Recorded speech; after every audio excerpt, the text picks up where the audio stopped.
Oh my god, I can't believe my eyes.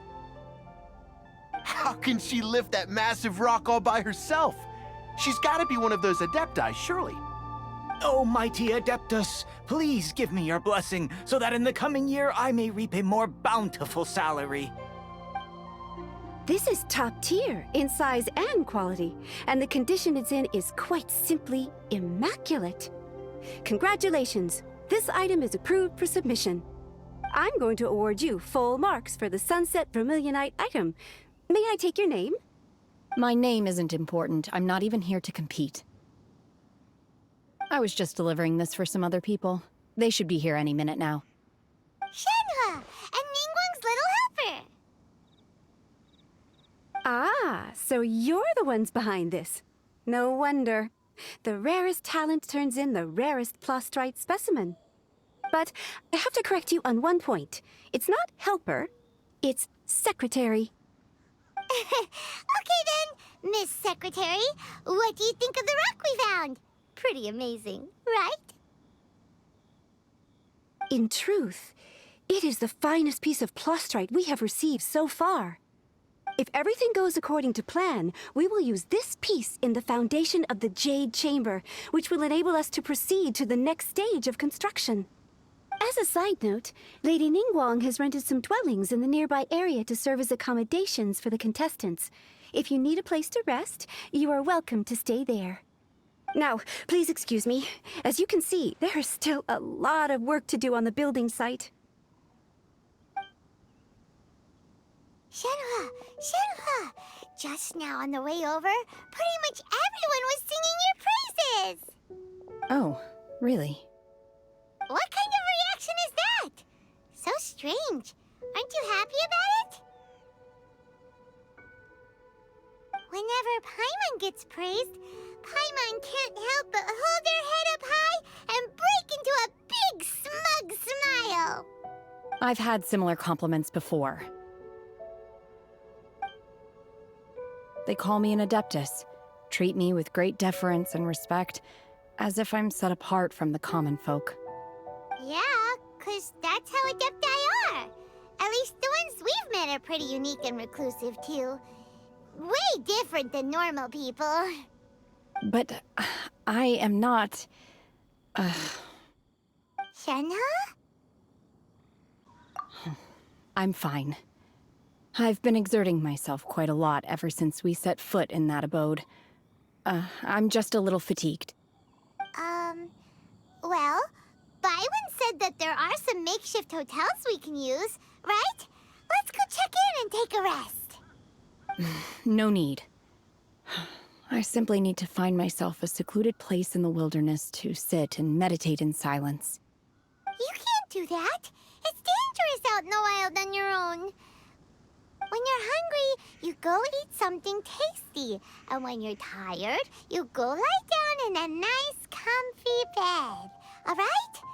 Seriously, don't punish yourself like this. Okay. If you insist. Great! Now we're talking. Let's head to our hotel. Hi there. Checking in, are we? You're just in time. We only have 2 rooms left. Since this was chosen as the building site for the new Jade Chamber, we've had a constant stream of people in this area. And not just workers either. Visitors, business people, tea sellers, all sorts. So, business is booming for me today. Very few vacancies. You're lucky you got here when you did. Great!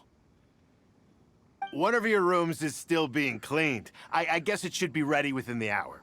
The other room is just through the door on the left. Here are your keys. All right. Hope you enjoy your stay. Please excuse me, I'll leave you to it. Shenhe, you should go get some rest. We'll hang around outside until the other room's ready. Paimon's gonna go see if there's anything good to eat around here. Paimon couldn't help but notice one of the guests walk in with a huge grilled chicken drumstick before. Let's buy one for Shenhe, too. She can have it as a midnight snack. Or save it for breakfast tomorrow. All right. I will head to my room for now. If you need anything, don't hesitate to disturb me. I'm a light sleeper. I will hear if you knock on the door. See you tomorrow.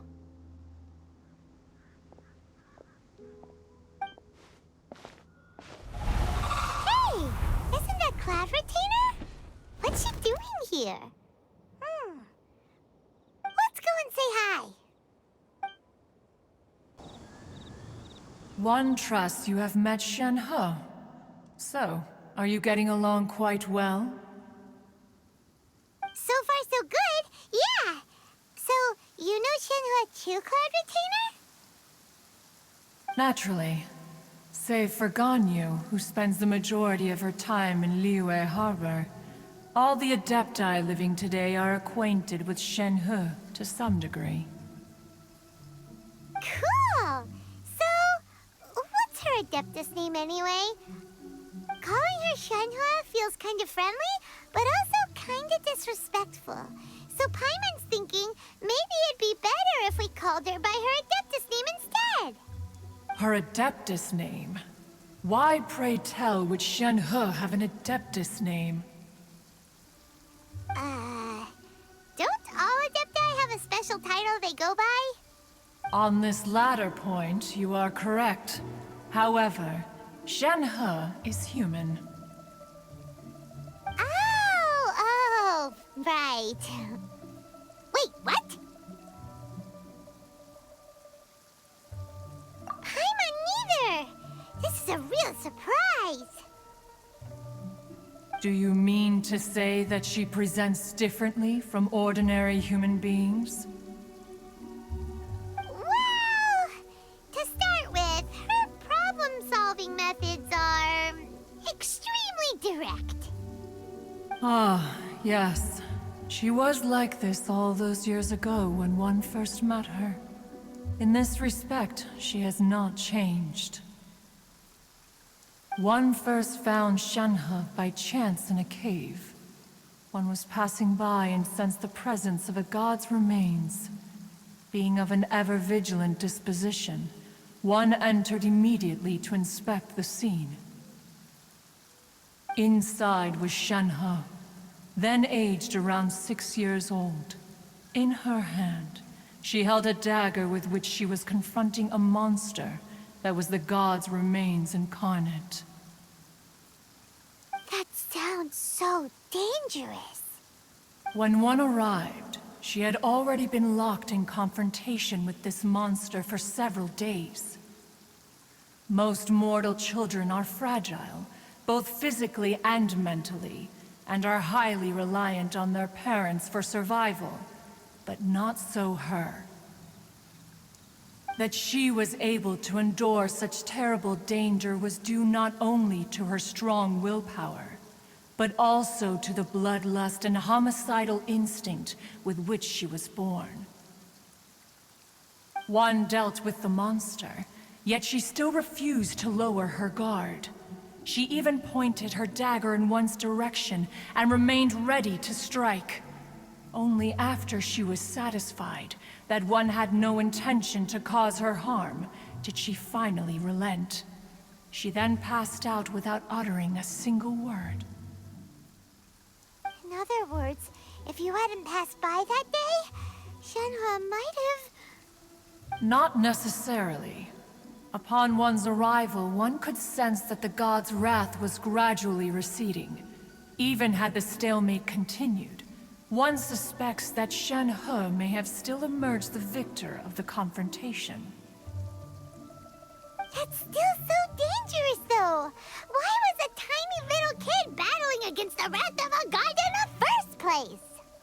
Alas, the mortal world is rife with suffering of every kind. And she had experienced her fair share of this, even at a tender age. Seeing that she was homeless, one decided to adopt her. Indeed, it is one to whom she refers. Shenhe has an extraordinary constitution, making her well adapted to practicing the Adepti arts.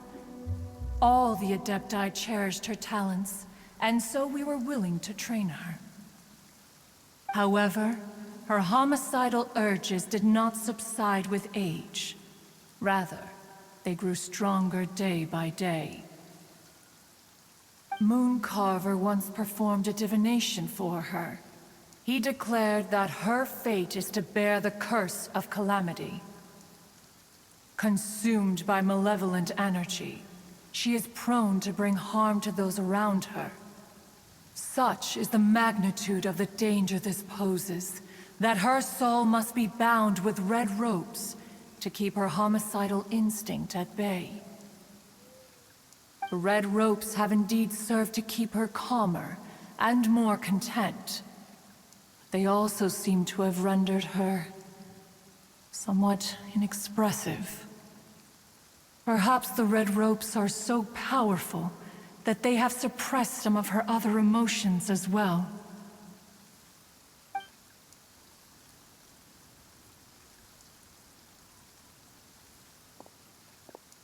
It is only by fate that people's paths may cross. Now that Shenhe's path has crossed with yours, please be sure to treasure the gift that fate has given you, and take good care of her. Oh, now Paimon gets it. You came out here to check up on Shenhe because you were worried about her, didn't you? Huh. You dare draw such a facile conclusion on the nature of one's present excursion? Incorrect. The truth is that while Liyue Harbor may seem peaceful today, danger is always lurking in the shadows. Ningguang once made a bold assertion that this is to be the era of the contract between Liyue and the humans. Well, one is most curious to observe how she will respond to the coming storm. If she handles it admirably, one is willing to be a witness to her achievements. But if she does not, the Adepti shall not hesitate to seize control. Let us conclude our conversation here for today. One has occupied enough of your time, and night is approaching. Be sure to get ample rest.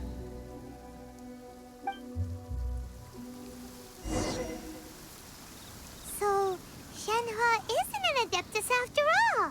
She just grew up around the Adepti. Oh, no wonder she doesn't like being treated as an Adeptus.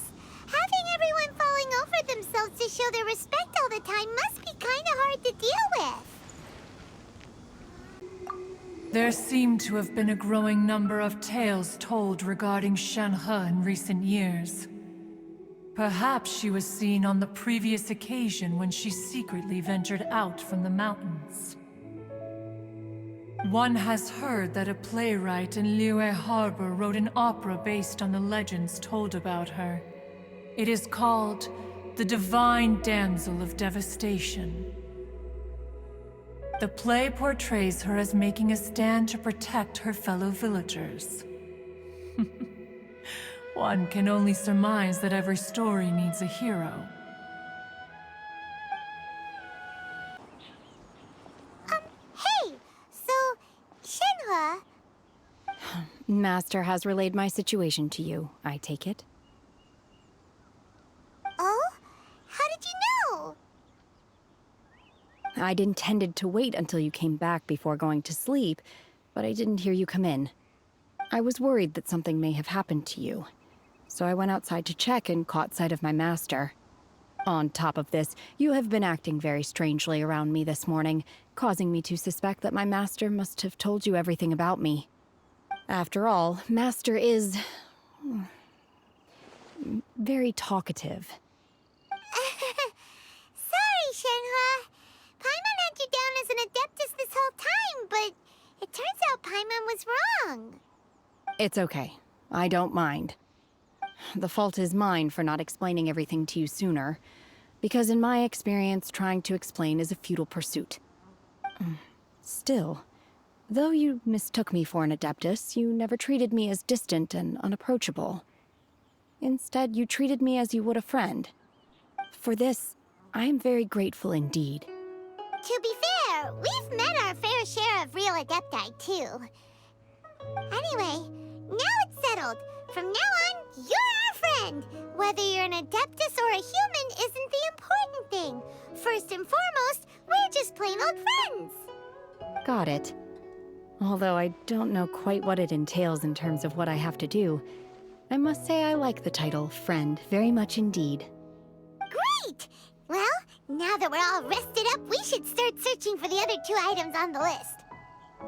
But before we do that, let's go to the building site and ask Ningguang's little helper how the progress is going.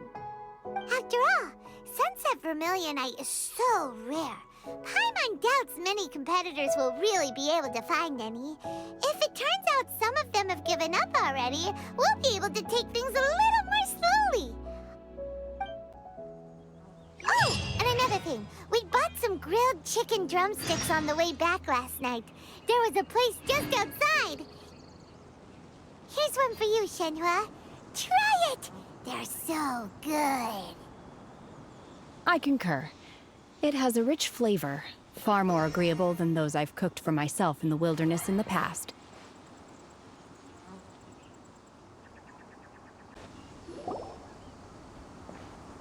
Look! Look! The Jade Chamber is floating into the sky! But it seems to be tied down by something. That's because it's not finished. Hey, Byron! And hey! People Paimon doesn't know? Given the enormous scale of the Jade Chamber, we split the construction work into 2 phases to make sure the structure remains balanced. Before we find some suitable plastrite, we build the Jade Chamber's keel at ground level. Once the plastrite is ready, we place it into the keel and let the partially constructed Jade Chamber rise up to the height of the surrounding mountain peaks. The remainder of the construction work is then carried out at that altitude. Once everything is ready, we release the iron tethers and allow the Jade Chamber to rise to its target altitude. Miss Bywin, we've brought some new materials to submit. One moment, I'll be right there. The construction work has only been able to progress this rapidly thanks to the plastrite provided by you. Lady Ningguang is most grateful and looks forward to seeing more of your work. Wow, can't believe you sourced the plastrite so quickly. It's the key piece of the puzzle. Looks like you beat us to the punch. Wait, I know you. You're the one who fought against the Vatuian Osile, right? Oh, sure enough, your reputation precedes you. Pleased to meet you. I'm Beto, captain of the Crux. Beto? Are you here to join the Jade Chamber contest too? Sure am. I happened to get my hands on a chunk of Sunset Vermilionite on a voyage a while back, so I figured I'd bring it over. Huh. So even though it's rare, we're not the only ones who managed to get a hold of it. Oh, I've got some introductions to do. This is the renowned Miss Yun, or Yunjin, probably the most famous figure in the Liyue opera scene. Greetings. These 2 are Paimon and the Traveler. I'm sure you've heard of them before. And this is... sorry, I'm not sure we've met. Shenhe. I am their... friend. Good to meet you. Well, from today on, I guess all of us are friends. Miss Yun is also here for the contest. Turns out she needed to borrow a boat, so we came together. It's an honor to finally meet you both. I've heard much about you. Miss Shenhe, though we are only meeting for the first time, I have a feeling that we will get along very well indeed. To be honest with you all, I am in great need of this opportunity to ask Lady Ningguang a question. That's why I joined the contest. Thanks to my father's connections, I was able to acquire a specimen of the plastrite required. Fortunately, it was approved for submission, despite being a little on the diminutive side. Wow. So it looks like the 3 of us are competitors now. Excuse me for prying, Miss Shenhe, but are you competing as well? No, I don't have any questions for Ningguang. I just wanted to help her win. In that case, I have a proposal to make. Lady Ningguang said that the first 3 contestants to procure all 3 materials will be awarded the chance to ask a question. Well, There are 3 teams here. We can split the prize between us. Instead of competing against each other, we could work together to secure the top 3 places between us. What do you think? Sounds great, but how does that change things exactly? I think I see where you're going with this, Miss Yoon. The plastrite was the most difficult item to source by a long shot. Luckily, all 3 of us managed to get our hands on it. The 2 remaining items aren't quite so rare, so as long as one of us finds a way to source it, the other 2 can hop on the bandwagon. How'd I do? Is that what you had in mind? Precisely. Huh. Interesting approach. Okay then. All right, I'll go first. I have some leads on these wonder cores. From what I've heard, the core itself is really not that difficult to make. The hard part is getting hold of the ore used as raw materials. I'm gonna head back to the ship and ask Su-Ling if he's heard of them. You guys... We will head into town and seek advice from Master Zhang of Hanfeng's Ironmongers. Thoughts? Wonderful. We'll split into teams then, and whoever makes progress first brings all of us a step closer to victory. I'm gonna take off. See you later. Okay, let's go! By the way, what question are you gonna ask Ningguang Yunjin? I'm looking for a venue to host the performance of our new opera. Lady Ningguang has excellent judgment, so I would like to hear her opinion. Ooh, what's the opera called?